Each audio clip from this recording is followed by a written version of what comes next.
आज पॉलिटिक्स है। और पॉलिटिक्स का सबसे इम्पोर्टेंट बॉडी जो है वो जुडिशरी है। और जुडिशरी के सुप्रीम कोर्ट पर हम काम करने वाले हैं। ठीक है, इससे पहले के टॉपिक में हम लोग पॉलिटिक्स के अंदर पार्ट 4 कंप्लीट कर चुके हैं और पार्ट 4 के फंडामेंटल ड्यूटीज यानी 51A आर्टिकल तक खत्म कर चुके हैं। उसके बाद हमें अकॉर्डिंग टू सीरियल नंबर हम चलते तो प्रेसिडेंट हमारा टॉपिक होता। But before president we must enter into judiciary body जो सबसे सर्वोच्च है। और सर्वोच्च में सबसे पहले सुप्रीम कोर्ट आता है। And after supreme court we will discuss about the president of India and further vice president and executive bodies. तो सबसे पहले आज हम सुप्रीम कोर्ट की बात करने वाले हैं। The highest court of Republic India कहलाता है सुप्रीम कोर्ट, सर्वोच्च न्यायालय। और इसको आर्टिकल 124 के अंदर डिफाइन किया गया है 124 में of the constitution of India. तो सुप्रीम कोर्ट आर्टिकल 124 में मिलता है और सुप्रीम कोर्ट का पार्ट है 5। तो ये पार्ट भाग 5 में अनुच्छेद 124 में सुप्रीम कोर्ट को का होना या भारत के संविधान ने डिसाइड किया है। ठीक है। और सुप्रीम कोर्ट का कंसेप्ट कहाँ से लिया जाता है? तो सुप्रीम कोर्ट का कंसेप्ट जो है वो कैनेडियन कॉन्स्टिट्यूशन से लिया गया है, यानी कि कनाडा से लिया गया है। तो ये जो सबसे बेसिक बात होती है, जो सबसे स्टार्टिंग में जाननी चाहिए वो यही है कि supreme court is the highest court of India. Article is 124, part is 5 and supreme court concept is taken from Canadian constitution. अब यहाँ पर सुप्रीम कोर्ट को दो अलग भागों में अगर हम बांटते हैं तो एक बिफोर इंडिपेंडेंस आ जाता है और एक आफ्टर इंडिपेंडेंस आ जाता है। आजादी से पहले का सुप्रीम कोर्ट और आजादी के बाद का सुप्रीम कोर्ट, हम दोनों को एक साथ कवर करेंगे। लेकिन इससे भी पहले अगर हमें डिस्कस करना है तो हम सुप्रीम कोर्ट के स्ट्रक्चर की बात करेंगे। जो कि सबसे पहले हम सुप्रीम कोर्ट स्ट्रक्चर जो है ये कैसे आया और किस तरीके से इसको प्लान किया गया। ठीक है। तो अभी हम डिस्कस करेंगे सुप्रीम कोर्ट स्ट्रक्चर पूरा, देन आफ्टर फिर पूरा इंटरनल बॉडी जो है उस पे हम काम करेंगे। ठीक है। तो आइए शुरू करते हैं। और जितने भी जहां से भी इंपॉर्टेंट क्वेश्चंस बन सकते हैं एग्जाम्स में वो सारी चीजें हम यहाँ डिस्कस करने वाले हैं। आप जैसे कि जानते हैं कि सबसे ज्यादा प्रायोरिटी एग्जाम्स हैं। ठीक है। और एग्जाम्स में जहां से क्वेश्चंस बनने की बात होती है, हम अगर उन पर्टिकुलर क्वेश्चंस पे ही काम करें तो ज्यादा हमारा टाइम भी बचता है और कंसेप्ट भी क्लियर होता है। आइए देखते हैं। सबसे पहले हम डिस्कस करेंगे हिस्ट्री ऑफ सुप्रीम कोर्ट। ठीक है। सुप्रीम कोर्ट का इतिहास क्या है? तो आप ये समझिए कि अर्लियर पहले जब सुप्रीम कोर्ट अस्तित्व में आया तो it was named by federal court. ठीक है। तो सुप्रीम कोर्ट पहले नहीं था, पहले इसे फेडरल कोर्ट कहा जाता था। ठीक है। तो earlier it was named as federal court. तो ध्यान रखिएगा कि सुप्रीम कोर्ट को सबसे पहले फेडरल कोर्ट का नाम दिया गया। जैसा कि मैंने डिस्कशन में बताया कि अंडर आर्टिकल 124 जब संविधान लिखा गया हमारा, तो संविधान लिखे जाने के बाद ये अनुच्छेद 124 में इसको लिया गया। तो भारत का संविधान जब अपना भारतीय संविधान आया तो उसको इस फेडरल कोर्ट को आर्टिकल 124 में सुप्रीम कोर्ट किया जाएगा। ठीक है। The advisory jurisdiction of Supreme Court was borrowed from the Canadian Constitution। ठीक है।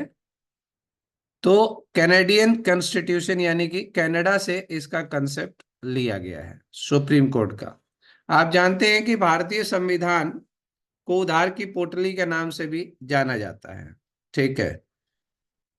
तो बहुत सारी चीजें जो है भारतीय संविधान में वो बाहर के देशों से ली गई है। तो उसी तरीके से सुप्रीम कोर्ट जो है वो कनाडा के कॉन्स्टिट्यूशन से लिया गया है। और इस बात की पुष्टि की गई है आर्टिकल 143 में। ठीक है। तो under which article it has been said कि supreme court concept is taken from Canadian constitution. तो 143 के अंदर ये बताया गया है कि सुप्रीम कोर्ट का कंसेप्ट भारतीय संविधान में 143 अनुच्छेद के अंतर्गत लिया गया है। तो आर्टिकल 143 ग्रांट्स दिस जुरिस्डिक्शन, ठीक है, कि ये कनाडा के कॉन्स्टिट्यूशन से लिया गया है। अब डिजाइन्ड एंड आर्किटेक्ट बाय, अब सुप्रीम कोर्ट का जो स्ट्रक्चर आप देखते हैं उसको किसने डिजाइन किया और किसने आर्किटेक्ट किया, तो जीबी देवलीकरण है, ठीक है ना। आप देखें गणेश भीखा जी, तो गणेश भीखा जी दियो ला लीकर, है ना, दियो ला लीकर। तो गणेश भीखा जी आप याद रखें, इससे भी काम हो जाएगा अगर इस नाम को याद करने में सरनेम को दिक्कत हो। तो गणेश भीखा जी ने सुप्रीम कोर्ट को आर्किटेक्ट और डिजाइन किया था।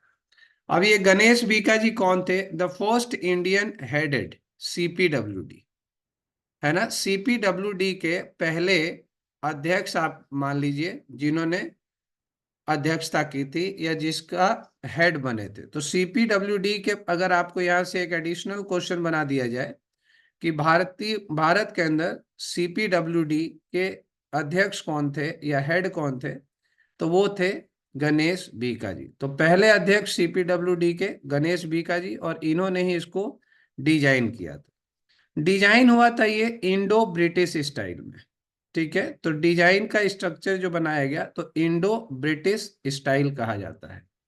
तो इन्होंने सुप्रीम कोर्ट को इंडो ब्रिटिश स्टाइल में डिजाइन किया था। आगे बढ़ते हैं। The main block was built on triangular plot, ठीक है। तो जो मेन ब्लॉक है सुप्रीम कोर्ट का वो एक ट्रायंगुलर प्लॉट पर बनाया गया है, ठीक है। और इस प्लॉट का जो साइज है वो लगभग 17 एकड़ का है। 17 एकड़ का ये ट्रायंगुलर प्लॉट है जिसपे इसको बनाया गया है, ठीक है। ये आप ध्यान रखिएगा। तो सुप्रीम कोर्ट जो बनाया गया है उसका जो प्लॉट का डिजाइन है वो प्लॉट जो है वो ट्रायंगुलर प्लॉट है, ठीक है। और 17 एकड़ में ये प्लॉट फैला हुआ है। अब इसके फाउंडेशन की नींव रखी गई, फाउंडेशन लेड बाय, तो the foundation of supreme court led by the first president.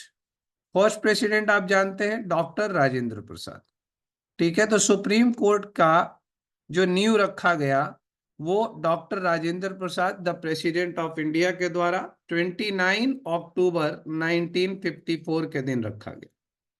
29 अक्टूबर 1954 के दिन रखा गया था। तो foundation of supreme court led by the first president doctor Rajendra Prasad on 29 October 1954। Supreme court came into existence, ठीक है। भारत में after independence supreme court existence में आता है। द डेट इज 28 जनवरी 1950। 28 जनवरी 1950 को, 26 जनवरी को संविधान लागू होता है और 28 जनवरी 1950 के दिन सुप्रीम कोर्ट एग्जिस्टेंस में आ जाता है। तो सुप्रीम कोर्ट भारत के अंदर लागू कर दिया जाता है। तो जस्ट क्या रिपब्लिक डे के 2 दिन बाद, ठीक है ना, सेकेंड डे। तो इनॉग्रेशन अगर हम बात करते हैं कि inauguration took place in chamber of princess, inauguration took place in chamber of princess, ठीक है, इन द ओल्ड पार्लियामेंट बिल्डिंग। जो पार्लियामेंट की पुरानी बिल्डिंग थी, अभी तो आपके पास नई बिल्डिंग आ गई है पार्लियामेंट की। तो सुप्रीम कोर्ट की जो 28 जनवरी 1950 को ये एग्जिस्टेंस में आया, उसका इनॉग्रेशन हुआ कहां पर? इनॉग्रेशन हुआ chamber of princes in the old parliament building where the federal court, ठीक है, federal court starts for 12 years, जहां पे फेडरल कोर्ट चला था। और उस फेडरल कोर्ट की तारीख आती है 1937 से 1950। तो 1937 से 1950 तक। तो आगे हम जब फेडरल कोर्ट को पढ़ेंगे तो फेडरल कोर्ट की स्थापना 1937 में हुई थी, ये आपको ध्यान रखना है। तो जहां फेडरल कोर्ट चला करता था, है ना, वहीं पर इस सुप्रीम कोर्ट का इनॉग्रेशन किया गया। कोई दिक्कत तो नहीं है? आगे बढ़ते हैं। एक एक तारीख और एक एक पॉइंट बिल्कुल क्लियरली मेंशन किया गया है, आप इनको बहुत ध्यान से याद रखिएगा। और इनॉग्रल प्रोसीडिंग्स जो हुई थी वो किसके द्वारा अटेंड की गई? तो यहां पर इनॉग्रल प्रोसीडिंग्स हुई, वो फर्स्ट सीजेआई उसके अंदर मौजूद थे। तो ये आपके लिए एक इंपॉर्टेंट क्वेश्चन बन जाता है कि first CJI of supreme court, है ना? तो सुप्रीम कोर्ट के पहले chief justice of India, CJI का मतलब है chief justice of India, chief justice of India. ठीक है, तो सुप्रीम कोर्ट के इनॉग्रल में कौन कौन थे? तो पहले सीजेआई जो बने थे वो हरिलाल जे कनिया। ठीक है, तो हरिलाल जे कनिया जो थे वो सुप्रीम कोर्ट के पहले सीजेआई बने थे, और वो इनॉग्रल प्रोसीडिंग्स में शामिल थे। जजेस ऑफ फेडरल कोर्ट, ठीक है, फेडरल कोर्ट के जो जजेस थे वो भी इस प्रोसीडिंग्स में शामिल थे। अब जैसे कुछ नाम आप याद रख सकते हैं तो रखिएगा। जस्टिस सैयद फजी अली, एम पतंजलि, ठीक है, एम पतंजलि, फिर से बिजन कुमार, मेहरचंद महाजन, ठीक है, मेहरचंद महाजन और एस आर दास। तो ये जजेस ऑफ फेडरल कोर्ट जो थे वो भी इनॉग्रल प्रोसीडिंग्स में शामिल थे। फिर से chief justice of high court भी शामिल थे। कुछ हाई कोर्ट्स के, जैसे बॉम्बे के हाई कोर्ट, मद्रास का high court, Allahabad high court, Assam high court, etcetera, है ना? तो कई राज्यों के हाई कोर्ट के चीफ जस्टिस भी इस प्रोसीडिंग्स में शामिल थे। The proceedings were also graced by, है ना? इसके अंदर और कौन था? प्राइम मिनिस्टर, एम्बेसडर्स थे, and diplomatic representatives of foreign states थे। तो भारत के प्रधानमंत्री भी इस प्रोसीडिंग में शामिल थे, एम्बेसडर्स थे, ठीक है, डिप्लोमेटिक रिप्रेजेंटेटिव्स थे, एंड फॉरेन स्टेट्स के लोग थे। ठीक है ना? तो ये यहां पर आप ध्यान रखिएगा कि जब पहली बार इसकी प्रोसीडिंग की गई तो प्रोसीडिंग कहां पर की गई, और प्रोसीडिंग में शामिल होने वाले लोग कौन कौन थे या कहां कहां से शामिल हुए थे, और अन्य लोग भी थे जिनमें से मुख्य लोगों का नाम मैंने आपको यहां बताया है। आगे चलते हैं। After inauguration on 28 January, supreme court के इनॉग्रेशन के बाद, 28 जनवरी 1950 के इनॉग्रेशन के बाद हुआ क्या? It's sitting commenced in a part of the old parliament. इसकी जो सिटिंग होती थी वो कहां पर होती थी? पुरानी पार्लियामेंट के हिस्से में, जहां पर फेडरल कोर्ट की सिटिंग होती थी। ठीक। The court moved into a new building. अब देखिए, अभी क्या है, 1950 में भारत के पास अपना सुप्रीम कोर्ट नहीं है। ठीक है, सुप्रीम कोर्ट का निर्माण कार्य शुरू हुआ है, और आपने देखा कि उसको डिजाइन किसने किया, उसकी नींव किसने रखी, उसकी तारीख क्या थी, वो सारा हमने आपको वहां डिस्कस किया। अब ये कोर्ट बन के तैयार होता है 1958 में। ठीक है, 1958 में कोर्ट मूव हो जाता है पार्लियामेंट से नई बिल्डिंग सुप्रीम कोर्ट में। ठीक है, the president doctor Rajendra Prasad inaugurated it on 4 अगस्त 1958।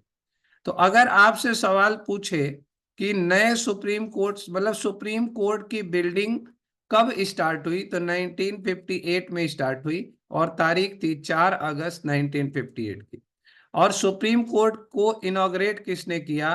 तो पहले राष्ट्रपति डॉक्टर राजेंद्र प्रसाद ने। सुप्रीम कोर्ट के को किसने डिजाइन किया? ठीक है, सुप्रीम कोर्ट का नींव कब रखा गया? ये सारे अपने आप में एक डिफरेंट टाइप के क्वेश्चंस हैं जो एग्जाम्स के अंदर पूछे जाने की संभावनाएं होती हैं। ठीक ना? आगे बढ़ते हैं। About building. अब सुप्रीम कोर्ट की बिल्डिंग के बारे में अगर आप जानना चाहते हैं तो इट हैज 27.6 मीटर हाई डोम। आप देखेंगे कि ऊपर सुप्रीम कोर्ट के एक डोम बना हुआ है। तो ये जो डोम बना है दैट इज 27.6 मीटर ऊंचा है, एंड स्पेसियस वरांदा भी है इसके अंदर, काफी बड़ा चौड़ा। आप सुप्रीम कोर्ट घूमने जाएंगे तो वहां पर मिलेगा। कभी टाइम मिले तो घूम के आइए। ठीक है, इसमें central wing is centre beam of the scales, इसमें एक सेंट्रल विंग है। एक chief justice court is the largest, तो चीफ जस्टिस का जो कोर्ट है वो पूरे सुप्रीम कोर्ट में सबसे बड़ा बनाया गया है। ठीक ना, तो 27.6 मीटर हाई डोम बना हुआ है, इसके ऊपर एक स्पेशियस बरामदा है। Central wing is centre beam of the scale, इसमें एक सेंट्रल विंग है। Chief justice court is the largest, तो चीफ जस्टिस का जो कोर्ट है वो सबसे बड़ा है। और life size of figure of Mahatma Gandhi, इसके अंदर अगर आपसे पूछे कि किसकी वो पिक्चर मूर्ति लगी हुई है, तो life size of figure of Mahatma Gandhi in courtyard opposite to the chief justice court. ठीक है ना, तो जो चीफ जस्टिस का कोर्ट है उसके जस्ट अपोजिट में अगर आपसे पूछे कि किसकी मूर्ति स्थापित की गई है, तो महात्मा गांधी की। ठीक है, opposite to the chief justice of supreme court के जस्ट अपोजिट, यानी उनके सामने किसकी मूर्ति स्थापित की गई है, तो आप देखेंगे वहां पर महात्मा गांधी की मूर्ति स्थापित की गई है। ठीक है, a life size of figure of Mahatma Gandhi in the courtyard opposite to the chief justice court. ठीक है, statue was unveiled by the 26 chief justice. अब इस महात्मा गांधी की मूर्ति को किसने इनॉग्रेट किया, किसने इसको स्टार्टअप दिया, तो that is 26th chief justice of India. वो कौन थे, A M Ahmadi, A M Ahmadi. और इसको आप देखेंगे 1996 में इसको स्टार्टअप दिया गया। ठीक है, तो statue was unveiled by the 26 chief justice A M Ahmadi on 1 August 1996। Dates important है, थोड़ा डेट्स पर काम करिएगा आप लोग। नेक्स्ट चलते हैं, there is also a 7 foot tall statue, एक 7 फुट लंबी मूर्ति भी वहां पर स्थापित की गई है, और वो मूर्ति है डॉक्टर बी आर अंबेडकर की। ठीक है, तो चीफ जस्टिस के कोर्ट के जस्ट सामने किसकी मूर्ति स्थापित की गई है, तो महात्मा गांधी की। ठीक ना, अपोजिट ऑफ दैट। और इसको इनॉग्रेट किया था किसने, चीफ जस्टिस जो 26वें थे ए एम अहमदी ने, और 1 अगस्त 1996 को। 7 फुट लंबी स्टैचू स्थापित की गई है बी आर अंबेडकर की, और इसको अनवेल्ड बाय द प्रेसिडेंट। ठीक है, इसको किसने स्टार्ट किया, तो द्रौपदी मुर्मू ने, है ना, द प्रेसिडेंट द्रौपदी मुर्मू। तो ये नाम याद रखिएगा, किसके प्रेजेंस में, in presence of 50th CJI, 50वें सीजेआई जो थे डी वाई चंद्रचूड़ के। ठीक है, तो ये आपको याद रखना चाहिए। 26 नवंबर 2023 को इस मूर्ति की स्थापना की गई। 26 नवंबर 2023 को इस मूर्ति की स्थापना की गई। Next, 3 extensions were made to the original. अब ओरिजिनल बिल्डिंग जो बनी थी, है ना, जो 1958 में स्टार्ट हुई थी, उसमें 3 बदलाव किए गए। भविष्य में जाकर के 3 तरह के बदलाव किए गए। तो ये पूछ सके कि सुप्रीम कोर्ट की स्थापना यानी बिल्डिंग इमारत को के उद्घाटन के पश्चात उसके अंदर कितनी बार बदलाव किया गया है, चेंजेस किया गया है, तो 3 बार किया गया है। ठीक है, तो 3 extensions were made to the original building. पहला किया गया है 1979 में। ठीक है, इसके अंदर 2 न्यू विंग्स ऐड किए गए। ठीक है, 2 नए विंग्स इसके अंदर ऐड किए गए, द ईस्ट विंग एडेड और द वेस्ट विंग एडेड।